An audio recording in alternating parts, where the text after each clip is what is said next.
Bonjour à tous et bienvenue à l'exercice 1 pour le cours GCH 3100 Opérations unitaires portant sur le simulateur dynamique d'une usine de capture de CO2. Le plan de la capsule est premièrement d'énoncer les objectifs de la résolution de l'exercice, d'ouvrir les fichiers nécessaires à la résolution de cet exercice, de présenter l'énoncé général et de faire la résolution complète de l'exercice 1.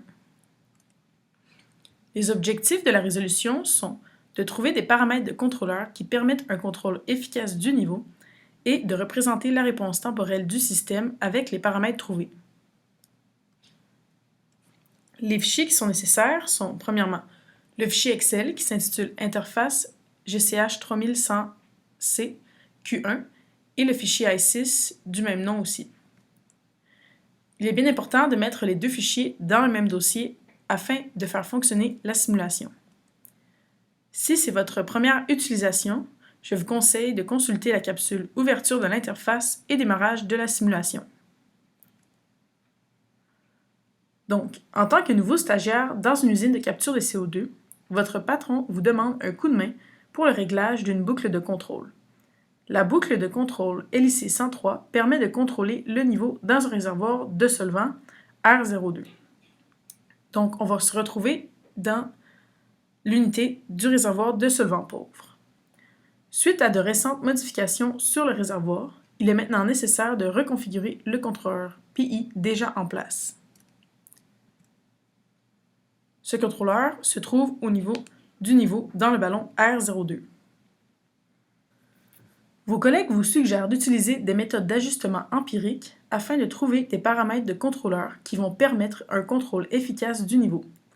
Comme vous avez tout récemment complété votre cours d'opération unitaire, vous êtes conscient que ces méthodes ne sont pas très efficaces et peuvent nécessiter énormément de temps. Vous décidez donc de mettre en pratique vos notions théoriques de commande des procédés et de régler le contrôleur LIC par synthèse directe.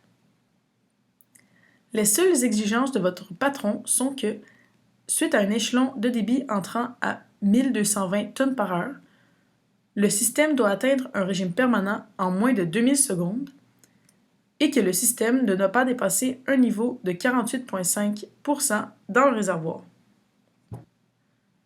Afin de ne pas perturber l'opération du procédé, vous décidez d'utiliser le simulateur de l'usine afin d'analyser le comportement dynamique du réservoir R02. Vous appliquez donc un échelon sur le débit entrée CRV 101 R02 et analysez l'évolution du niveau dans le réservoir. En modifiant la valeur nominale du débit de 1211 tonnes par heure à 1220 tonnes par heure, vous obtenez la réponse temporelle suivante. La question 1 qui vous est posée est par rapport à la fonction de transfert. À partir de la réponse temporelle du système que l'on vient de voir, il vous est demandé de développer une fonction de transfert représentant le niveau dans le réservoir en fonction du débit de entrée CRV 101 R02. Premièrement, il faut trouver le pourcentage du niveau en régime permanent, qui est de 55,575%, et il faut trouver le pourcentage du niveau initialement, qui est de 48,26%. Avec ces données, on peut donc calculer la constante K du contrôleur, qui est égale à 0,82% par kg par heure. Par la suite, on sait que par une règle du pouce, 3 fois la valeur de taux va correspondre à 95% du delta Y, c'est-à-dire 0,95 fois 55,775 moins 48,26. On va donc aller voir la valeur de 3 fois taux dans le graphique de la réponse temporelle et on trouve que 3 taux égale à 6000, donc on peut en déduire que taux égale à 2000, donc 0,6 heures, et que ceci correspond à la limite qui nous était donnée par le patron.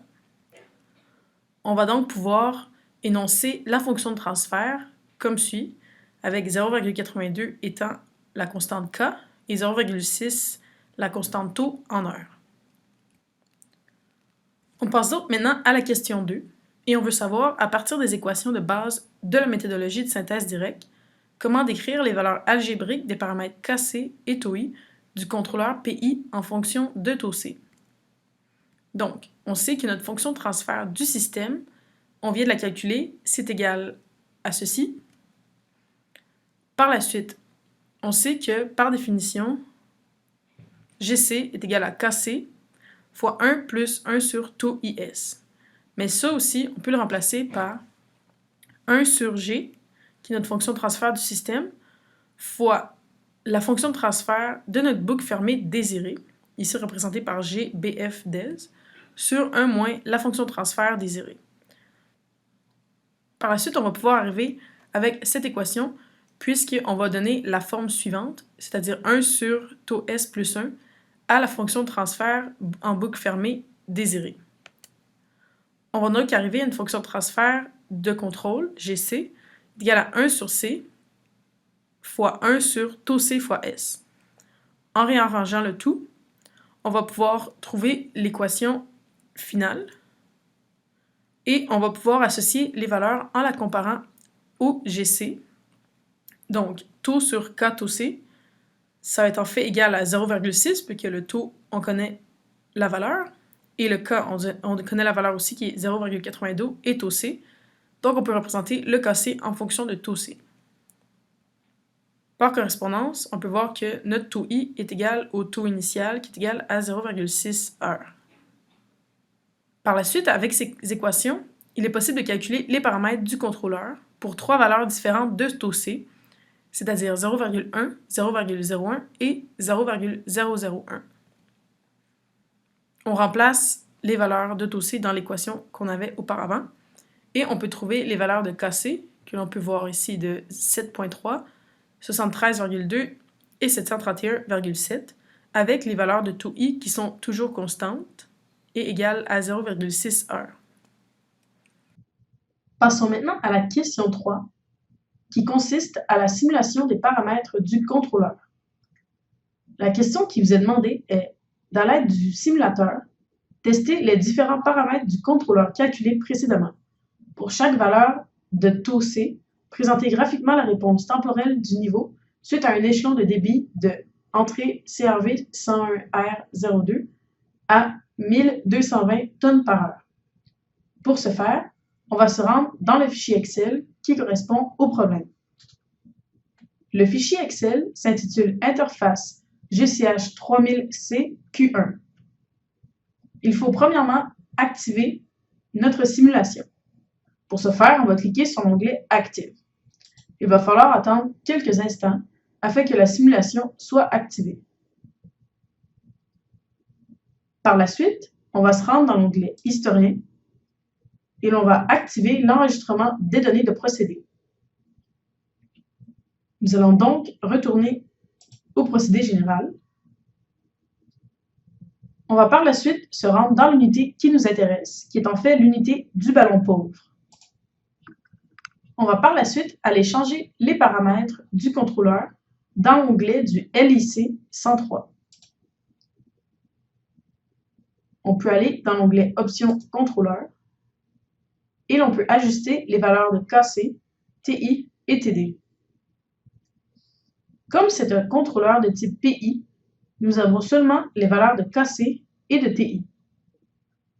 Nous allons faire l'exemple ici pour la valeur de taux C égale à 0,1. On avait calculé que la valeur de KC est de 7,3 et la valeur de taux I est égale à 0,6. On va appliquer ces changements et on va fermer l'onglet. Par la suite, on veut appliquer un changement de débit qui passe de 1211 à 1220. On va donc pouvoir lancer la simulation et attendre quelques minutes pour que les variables et les valeurs données de la simulation soient chargées dans l'onglet Historien. Après quelques instants, on peut se rendre dans l'onglet Historien et créer la table. Par la suite, on peut cliquer sur Pause Simulation. On va vouloir créer des graphiques du niveau du réservoir en fonction du temps. Cette variable se retrouve dans la colonne R ici et on va vouloir créer un graphique de R en fonction de N. Après avoir trouvé les paramètres, on peut les représenter dans un graphique du niveau en fonction du temps.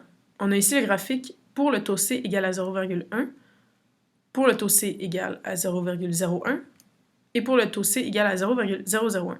On peut voir ici qu'il y a beaucoup d'oscillations pour un taux C plus petit, mais que le taux C, où est-ce qu'on a une stabilisation plus rapide, c'est pour 0,01. Maintenant, on veut savoir, à partir des résultats obtenus, on veut déterminer quels paramètres, c'est-à-dire les paramètres KC et TOI, pour un contrôleur PI, sont les plus appropriés pour le contrôleur du LIC 103. Par la suite, on veut savoir si ce contrôleur est conçu pour répondre aux exigences initiales de votre patron et est-ce que le contrôleur obtenu pourrait être optimisé. On voit que les valeurs des paramètres KC et TOI les plus appropriées dans le cas présent sont respectivement de 68 et 0,6. En effet, les autres systèmes sont soit trop lents ou bien possèdent des oscillations qui nuiraient à l'opérabilité du procédé. Le système obtenu permet de répondre aux exigences de votre patron puisqu'il se stabilise à un temps inférieur à 2000 secondes, comme il a été déterminé, et qu'il ne dépasse pas le niveau de 48,5%. Ensuite, on pourrait encore mieux optimiser le contrôleur en étudiant l'évolution de la réponse du système pour des valeurs de taux C entre 0,01 heure et 0,0001 heure, puisqu'on voit que la première valeur, c'est où est-ce que le taux C est le plus stable, et la deuxième est où est-ce qu'il y a beaucoup d'oscillations. Il serait possible de trouver la réponse la plus rapide qui n'engendre pas l'apparition d'oscillations dans le système en étudiant cette évolution. Donc après avoir résolu l'exercice, on peut dire que l'on a trouvé des paramètres de contrôleur qui permettent un contrôle efficace du niveau et qu'on a pu représenter la réponse temporelle du système avec les paramètres trouvés.